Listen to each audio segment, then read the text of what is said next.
Welcome, everyone, to Doing Business with a Servant's Heart podcast. This is your host, Steve Ramona, and we've got part two of a really good friend of mine who's been through a lot in his life. I just learned in the green room.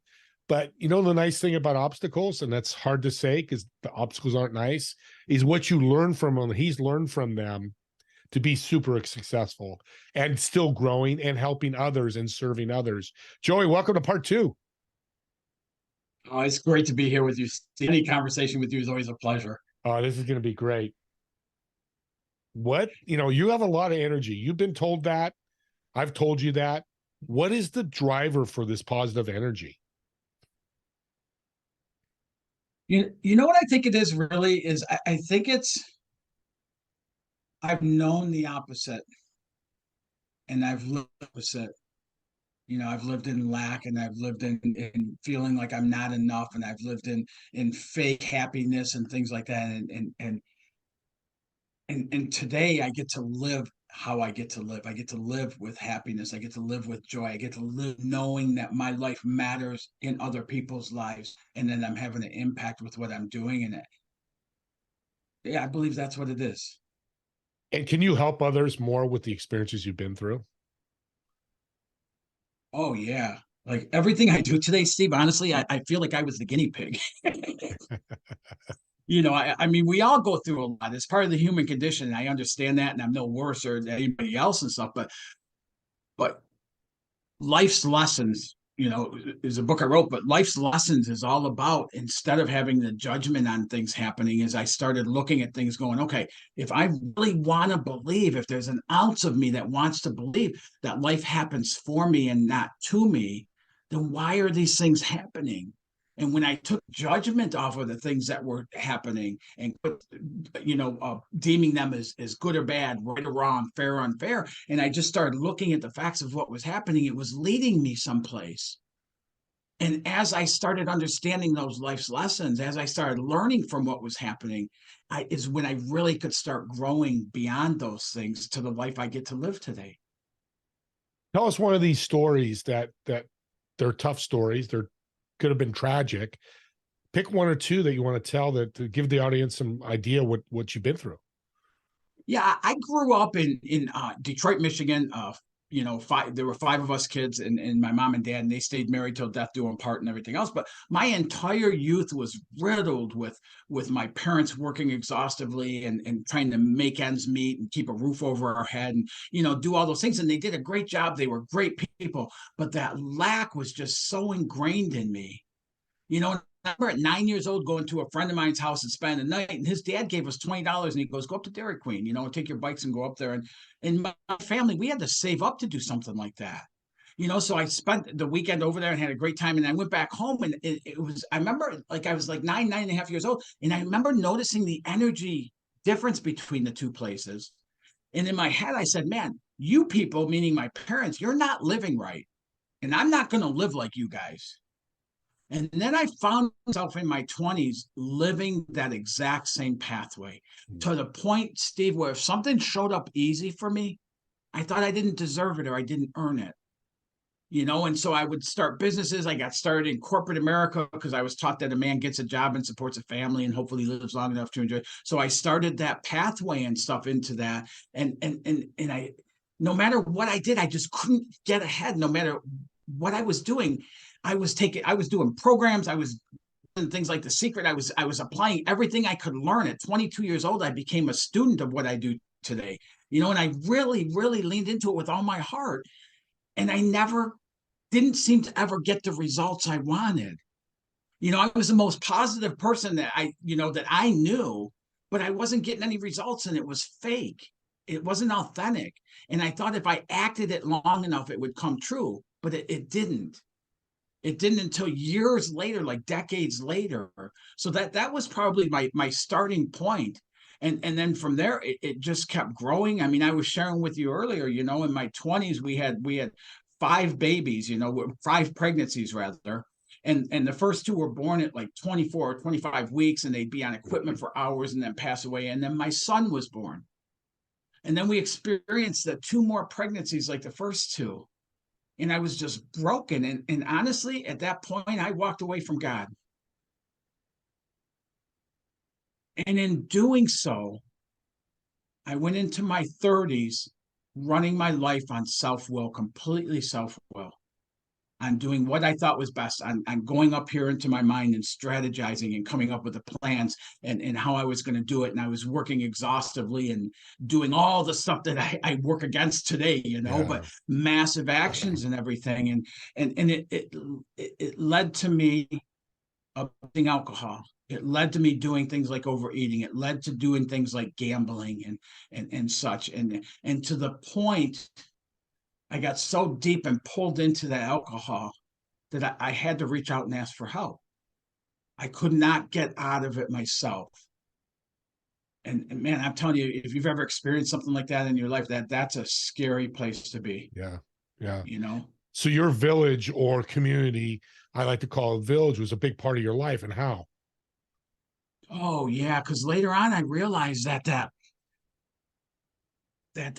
abuse of that alcohol was necessary for me to get to a point of pain of asking for help and not going it alone, to open up avenues for me to become who I am today. Without those things, I wouldn't be here. We wouldn't be having this conversation today. So, and honestly, everything that's happened in my past is truly, not that it's been a gift, but it's carried a gift within the struggle that has helped me to grow and to expand, which also helps me to have an impact in at 22 years old, I felt that the purpose of my life was to inspire, motivate, and lead millions of people to live better lives.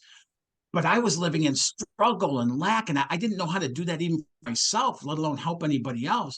So I became a student of it, and it took literally decades for me to get to the point of where I'm at today. But I'll tell you, even in saying that,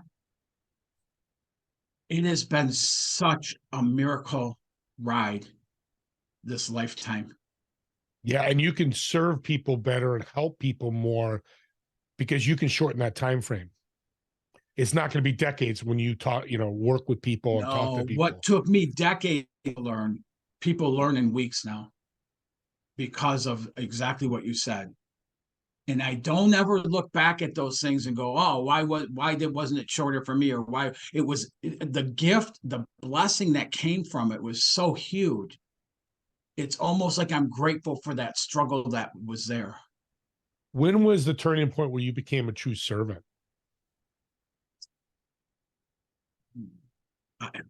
I'd like to say I've always, but that I didn't act that way. I didn't walk that walk. Authentically, I believe in my heart I've always been. But my actions didn't reflect that. My actions were me. How am I going to do better? How am I going to get more? And I think it's really it's a combination. I think the alcohol and stepping out of that.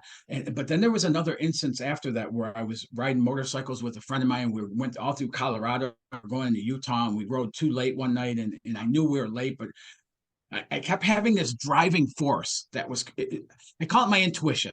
And for me, I've learned that my intuition comes almost like a feeling with an action tied to it.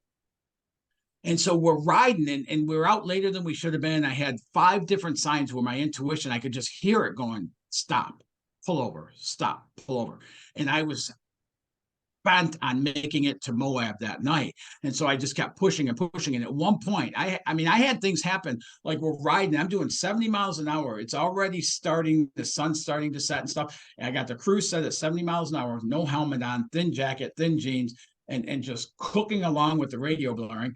And all of a sudden, out of nowhere, a bird comes down, hits my windshield, and pops up in the air. And I heard it like, stop. Like I heard this direction, stop. And I was like, and I kept going. Not even a half hour later, something runs out of the road. It was probably about the size of a decent sized raccoon, hits my back tire and bounces off. And I hear it again. There's other instances, I won't go into all of them, but the last one is we're passing by a sign that says last bed and breakfast till Moab. And it was like I could hear it over and over going, just stop, pull over, stop, pull over. And I literally said out loud, no, I'm getting to Moab. Within 15 minutes of there, cruise control at 70 miles an hour. I'm holding the handlebars with my left hand because I have to go like this because the sun's at the point where it's starting to drop and it's right in my eyes. So I'm kind of visoring myself. And as it's happening, a deer jumps out into the road. If he'd have jumped out and stayed there, I'd have just went by him. But he literally lunged into the left-hand side of me, put me over into a ditch. Me and the bike slid through the ditch, across the gravel road, back into a ditch about 2.5 foot from a wood fence post with razor blade wires where I stopped. Oh, I was unconscious. I wake, like I come to, but I saw the whole thing. It was like almost like slow motion going through and seeing the blades of grass coming across my face and things like that and everything. There's no feeling. It was just seeing it almost like a movie, you know, with and I come to the guy I was with, who's this big brawly guy, you know, and he's looking over me and he's crying. He thought I was dead. oh, The bike is just completely ripped apart, everything on it and stuff. When I go to get up, the only injuries I sustained was a broken leg. I tore my bicep muscle off, and they had to reconstruct my shoulder because he came in this side. The only house in the whole area was across the street, and it was the township EMS, and he had the ambulance at home. If you'd have went 50, not even 50 yards either way from where I went down, instead of it being a shallow ditch, it was those really deep ones with the huge boulders in it. I made it to Moab that night in the back of an ambulance. yeah. The lesson and on the way there, go ahead. Go on. I can say a lesson learned, your inside, listen to your inside voice. On the way there, I just had this conversation happen within me without me saying a word, but I could hear. I knew it was like with my Creator, with who I call God, and it was like I just made this solemn promise: I will listen to my intuition for the rest of my life. And it's funny because that was years ago, and since then, anytime that intuition sparks, I still get that head thought of what I want. But that accident comes back in vivid detail to me to remind me. Yeah. And so the audience can take your memory and stick it like it's going to be in my head, not having to go through a motorcycle accident, just learning from your story to listen to inner voice, listen to intuition, and trust it. I guess that's the key too, huh? Isn't that where the great wisdom of our life comes in, when we can learn from other people's lessons and we don't have to experience it ourselves? Well, that's the power of being human. It is. And it's the power of people, honestly, like you're somebody I so much look up to, Steve, because that servant's heart that you talk and you wear and you live through so often is exactly doing that, right? It's helping other people to not have to go through those lessons, not have to go through those pain points, but still get the lesson out of it to grow and expand. That's one of the reasons I'm so excited about what I get to do today. Yeah, that's powerful. And here's the great thing. The kingdom upstairs, he wanted you to stay alive, because you said 50 yards either way, coincidence, whatever you want to call it. I call it, and we talk about that, you know, God and the kingdom said, Joey, you got stuff to do in this world. And that's where you want to really take advantage of it. And that really sparked a match for me with my life too, because after that, you know, I mean, I thought it was horrendous. I'd never experienced something like that, like an accident like that of me. You know, you hear about motorcycles, but you never think it's you. And no helmet or anything, and no head injuries out of it. And then I get back, you know, I was living in Iowa at the time, and I get back and I have the surgery and my arms all up and my legs in the cast and everything. And I get a phone call, and it's a guy from the Harley Davidson that they sent my motorcycle to in Salt Lake City. And he goes, I own the shop and everything. He goes, and I just want to clarify, I have a motorcycle in here. It's da da da. I said, yeah, that's my bike. And he goes, I go, is it fixable? And he goes, no. He goes, I was calling you because I wanted to confirm, were you the one riding this bike? Yeah, I said I was. And he said, I've never, ever seen a motorcycle in this condition that I've been able to talk to the operator. Oh my God. So.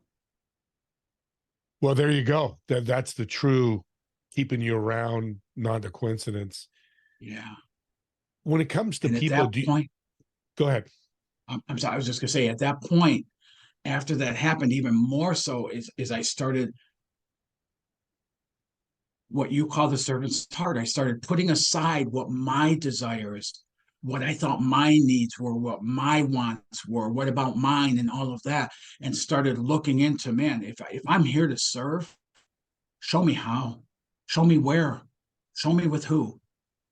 And honestly, the greatest fulfillment of my life today comes from that. Yeah. And that's powerful. It took a major accident to have all this transpire. And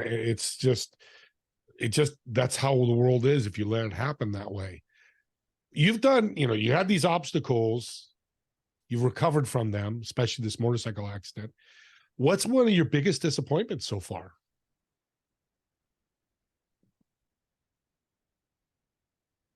Would typically say that I didn't learn sooner so I could have a bigger impact with my life. But even that's being worked out. I'm starting an area where I can certify other people doing what I do and stuff like that. So I'll expand the footprint that way. So the impact this man here is supposed to have with his life is going to happen regardless of me. So I don't know if there's this. I guess the one thing I would say is I talked about the pregnancies in my son, and I absolutely adore my son. On his first birthday, I didn't get to be home celebrating that day with him because I was out building a sales territory because I thought that's what a man was supposed to do. And to this day, I have a very close relationship with my son, and I love and adore him, but I can never go back and celebrate that day with him. I've lost that forever.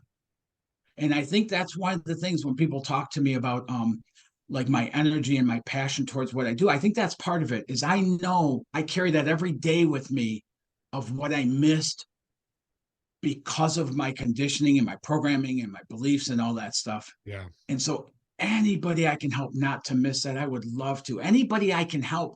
My parents, they didn't have tools like they have today available to help them, and they were really good people, but they lived that life of struggle because they thought they were supposed to. And whenever I can help somebody bypass or sidestep or get around that or get through that, what would you such tell a you blessing in my life? What you know right now today, in your 25 years you've lived on this earth? Just kidding. I know you're a little bit older, but you look younger. What would you tell your parents what you've learned up to this point? What would you go back and tell your parents if you could at 15 years old or 10 years old? I would thank them. I would, both my parents are passed. So I have this, what you're saying, what would I have this happen somewhat regularly. I have a lot of blessings in my life between like getting conversations like this or doing the things I do and such. And I would thank them because doing their best helped me live in so much struggle that I was willing to do something different rather than live in that struggle the rest of my life, which has now expanded out. Yeah. And that's such a great point. What would you tell parents now who have these young children, 5, 6, 7, 10, that might be in the same position as your parents? What could you tell them to help them right now?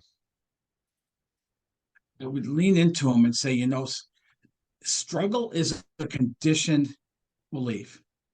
It's something conditioned. It's not a natural belief. So if we're living in struggle, it's not natural. It's not an authentic place for us to live. That we're supposed to be living in what I call happy, joyous, and free. We're supposed to be living excited about this life, excited about what's happening, excited about miracles showing up in our life on a regular basis. We're supposed to be living that way. And if you're not, understand it's not that you're broken, because that's what I used to think. I used to think I wasn't deserving, or I used to think I wasn't one of the select people that were, like deemed to have a good life, that I was going to struggle. It's not that at all. That's all BS and horse malarkey. You're important in this world. Your life is important in this time right here, being here. There's a purpose to it. If you start looking for that and what that is and start unfolding that, the struggle will be lifted from you. We don't even have to. This is what's so amazing. Steve, I found that we don't have to lift that struggle. We don't have to unburden ourselves from it. All we got to do is look into why we're here, what we're here for, and what the impact, that, and as we lean into that, that struggle is lifted from us. We don't even have to effort it. Yeah. And that's a powerful emotion. When we take that negative emotion away, it just was that phrase, weight lifted off my shoulders. That's what you're saying, right? It is exactly. It's exactly that. Yeah. Yeah. Yeah. The other thing I just want to bring up, because it's kind of newer, but it's been about a month ago, and you and I talked about it ahead, but I just want to bring this into it. The other thing that I have found, if I'm looking at the key indicators of what have really, really blessed my life to be who I am today, one of the other ones I'll say is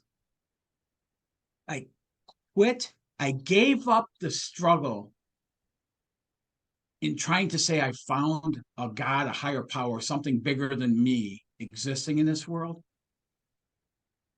And I opened up the avenue to be a continuous seeker. And what happened with that is, if we lose our car keys, when we find them, we quit looking for our car keys, right? We quit trying to find out where they are. I have found the same thing with that mighty force in my life. If I feel like I found it, I quit looking.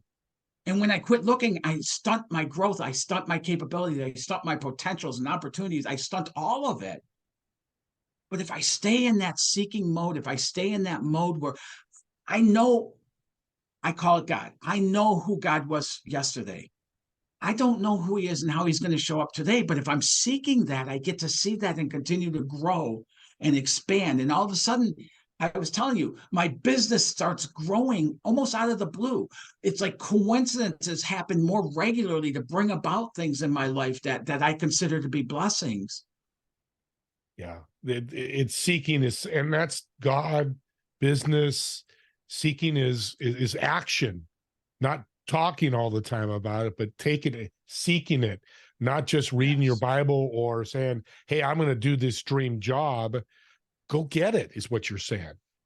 And it's also not the other side. It's not the exhaustive efforts into trying to identify it and doing all that, because I've done that too. I've gone to like that side, that extreme, and that didn't bring results either. It's really about that balance where I stay open to seeking, but I'm leaning into what feels good. So I was telling you before this, is I've been playing 12 to 15 hours a week in pickleball. I love it. I love playing. I love learning. I love getting better at it. I love the camaraderie and the community and everything else with it and such. And as I've been doing this, my business has grown almost unrealistically over the last month and a half that I've been playing pickleball like that. And I believe the reason being is I get the heck out of my own way, because I'm the only person who can block me. I'm the only person who can block, for a while, Steve, it's funny, we're going down this avenue and I didn't intend to, but for a while I was praying, please take away my free will. I don't want to have it, because that's what messes everything up. If I didn't have free will, I'd have to follow the pathway and then it would be perfect, right? But it's understanding how to align. And that's what I love about what I'm experiencing right now, is I'm aligning my self-will with the seeking. And in doing so, I've experienced that it opens up avenues that I would not have been able to open through my logical mind. Are you happy? Oh my God, extremely. And that's a big part of it. Yeah. If you're doing something you're unhappy with, whatever, business, personal, don't do it. I know it's not easy, not easy to do, but it's a great lesson you just put out there. Yeah, I used to shed tears over the pain of the life I was living, and it might not be an accident, a motorcycle accident. It might not be at a time something like that's happening, but just how hard it was, and how much struggle and how much effort I put into it, and the minimal results that came. It would. Today, I find that I'm driving and I'll get a message from somebody I'm working with, or I'll get something will happen, and again I have tears, but they're like, I feel so blessed. Blessed is good, and and tears are good. There's tears of joy, Yeah. there's tears of sadness. What would, if I reached out to one of your friends that knows you very well, what would they tell me?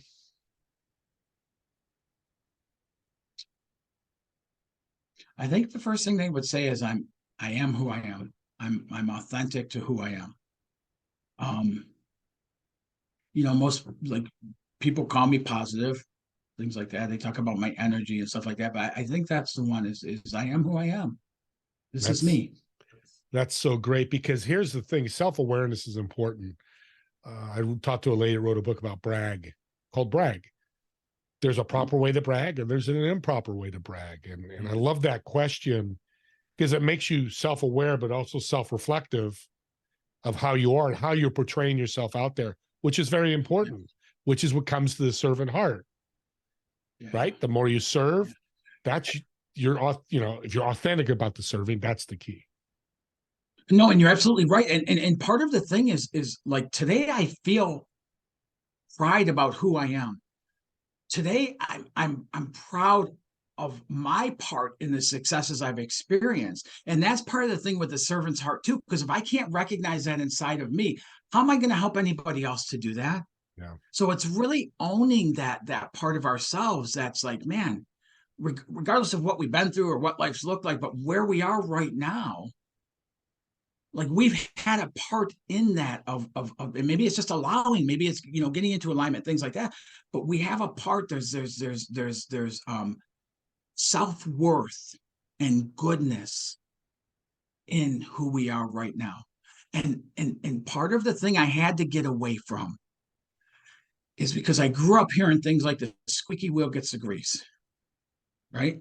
Which means the problem areas get our attention and we fix them. And so long I went from problem to problem, from problem to problem, trying to fix everything. And I thought at some point I get everything fixed and my life will be good. That never happens. I have problems today.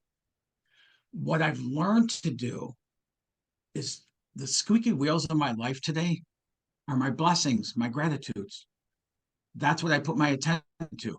And if something pops up and it needs fixing or something like that, then I do that. But it doesn't become this exhaustive thing, that place I go and live in and put on as who I am and beat my self-worth and everything else. So it's a problem. It's a speed bump. It's a hiccup. Yeah. Yeah. This is so powerful. Well, we're running to the end of our show. It's been a great show.